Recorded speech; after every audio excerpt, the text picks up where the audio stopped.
histoire d'en dire plus.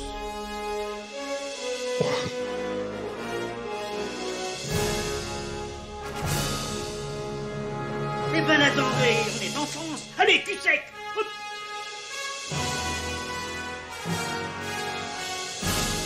Personne ne veut le croire et pourtant c'est vrai, ils existent, ils sont là, tarnatata. Non. Il faut qu'on pète.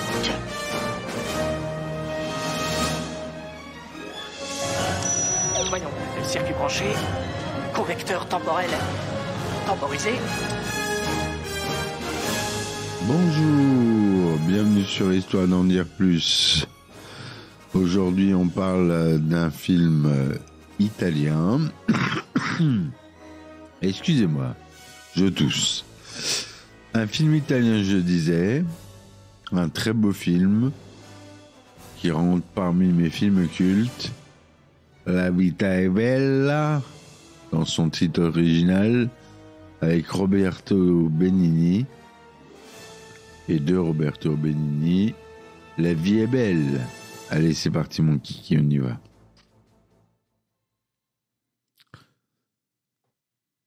Alors, La vie est belle.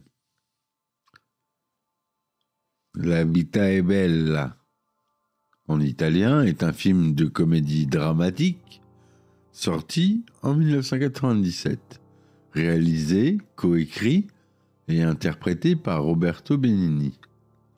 Le film raconte l'histoire de Guido, un juif italien qui tente de protéger son fils, Giuseppe, des horreurs de la Shoah en lui faisant croire qu'il participe à un jeu.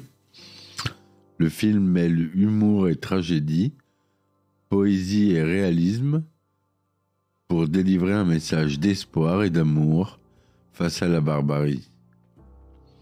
Le film est né de la volonté de Roberto Benigni de rendre hommage à son père, qui fut interné dans un camp de concentration pendant la Seconde Guerre mondiale, et de raconter son expérience à travers le regard d'un enfant. Le film s'inspire également de témoignages de survivants de la Shoah, de livres, de films et de personnages historiques.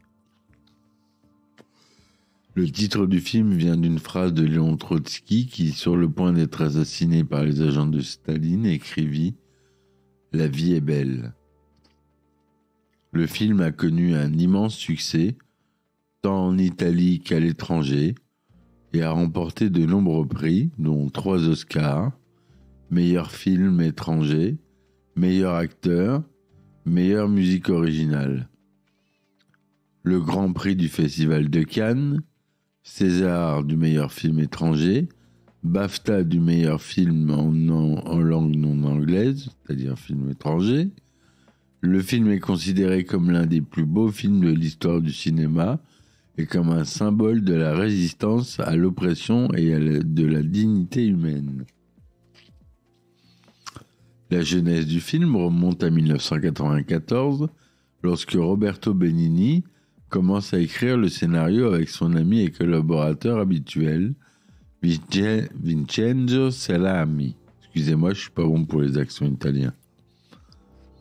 Les deux hommes ont l'idée de raconter une histoire d'amour sur fond de guerre en utilisant le registre de la comédie, genre dans lequel Benigni, qui s'est illustré depuis ses débuts, il s'inspire de plusieurs sources, notamment du livre « Si c'est un homme » de Primo Levi, du film « Le dictateur » de Charlie Chaplin, du personnage de Pinocchio de Carlo Collodi et de la vie de Rubino Romeo Salmoni, un juif italien qui survécut à Auschwitz.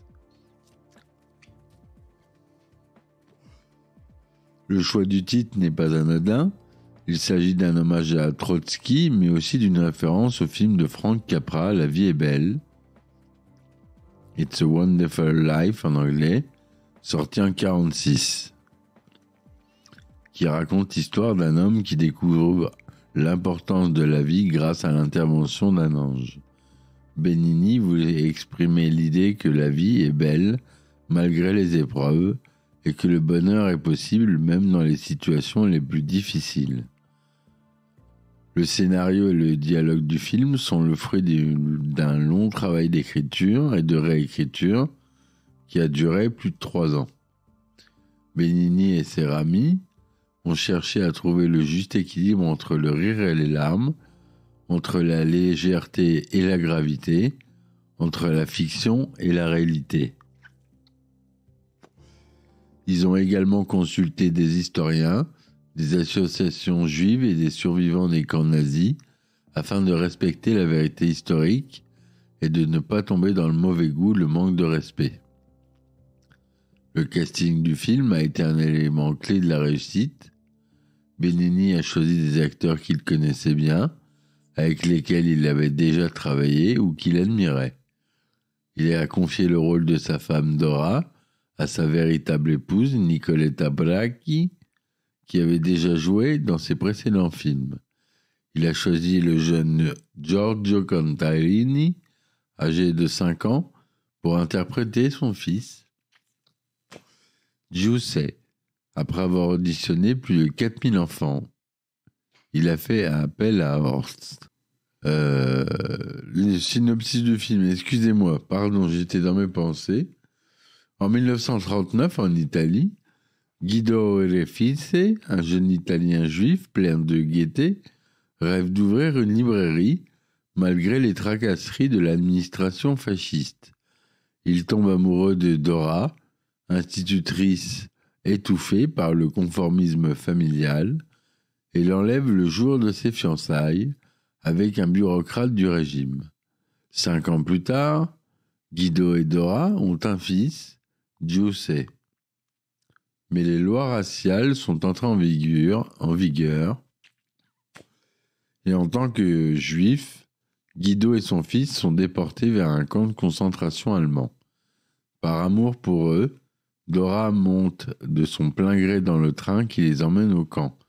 Là, Guido veut tout faire pour éviter l'horreur à son fils. Il lui fait alors croire que les occupations dans le camp sont en réalité un jeu pour son anniversaire, dont le but serait de gagner un char d'assaut, un vrai. Pour gagner ce char, Guido explique à son fils qu'il faut accomplir des tâches parfois difficiles et accomplir des missions pour atteindre les 1000 points gagnants. La musique choisie contribue beaucoup à cet univers de contes.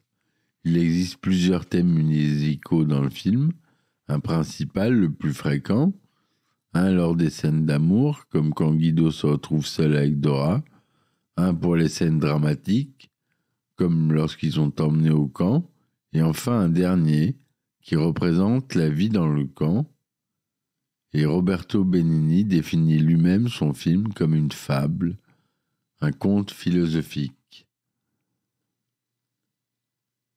Le film a été produit par la société de production Elda Ferri, fondée par la femme de Benigni, Nicoletta Bracchi, on l'a dit.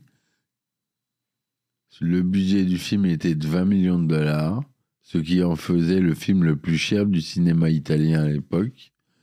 Le film a été financé en partie par la RAI, la télévision publique italienne, et par le ministère de la Culture.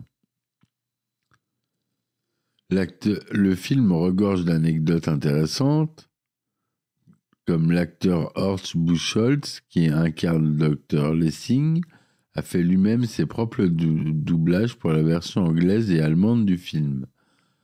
Le titre du film vient d'une phrase, on l'a dit, de Léon Trotsky. Il vit sa femme dans le jardin et écrivit « La vie est belle ». Le numéro du prisonnier de Benigni dans le film est le même que celui sur l'uniforme de Charlie Chaplin dans Le Dictateur, une satire du fascisme et du racisme d'Hitler. Le film est le premier film produit par Liberty City, la société de production créée par Frank Capra à la fin de la guerre, qui a également réalisé un autre film intitulé La vie est belle en 1946 avec James Stewart. La ville de Bedford Falls, où se déroule le film de Capra, a été intégralement construite dans les studios RKO à Encino, en Californie, et reste l'un des plus grands décors jamais construits pour un film américain. Le film a été tourné en Italie, principalement dans la ville d'Arezzo, en Toscane, où Benigni est né. Le réalisateur a choisi cette ville car il la trouvait belle et représentative de l'Italie des années 30-40. Il a également utilisé d'autres lieux comme le camp de concentration de Fossoli, près de Modène, ou le village de Bagno Vignoni, près de Sienne. Voilà ce que je voulais vous dire sur ce film, mes amis, qui vaut vraiment le coup d'être vu. C'est un film magnifique, à voir en famille, à montrer à ses enfants. C'est un film sur les horreurs de la guerre, avec une vision originale. Voilà, c'est devenu un film culte, à voir et à revoir. Je vous dis merci de m'avoir écouté. À très vite. Abonnez-vous à Casse Plus si vous voulez des épisodes inédits et des anecdotes de tournage. J'en ai plein ma besace. Donc, allez-y. C'est pas cher. Pour Noël, vous demandez un abonnement d'1 an. Ça fait un beau cadeau de Noël et ça coûte pas cher. Voilà, mes amis, je vous dis à bientôt. Bonne soirée et ciao, ciao. Histoire d'en dire plus.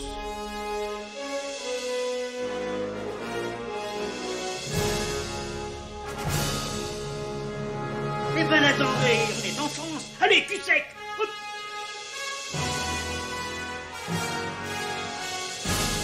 Personne ne veut le croire et pourtant c'est vrai, ils existent, ils sont là, Tarnatata. Le globe. Le globe. Il faut qu'on pète.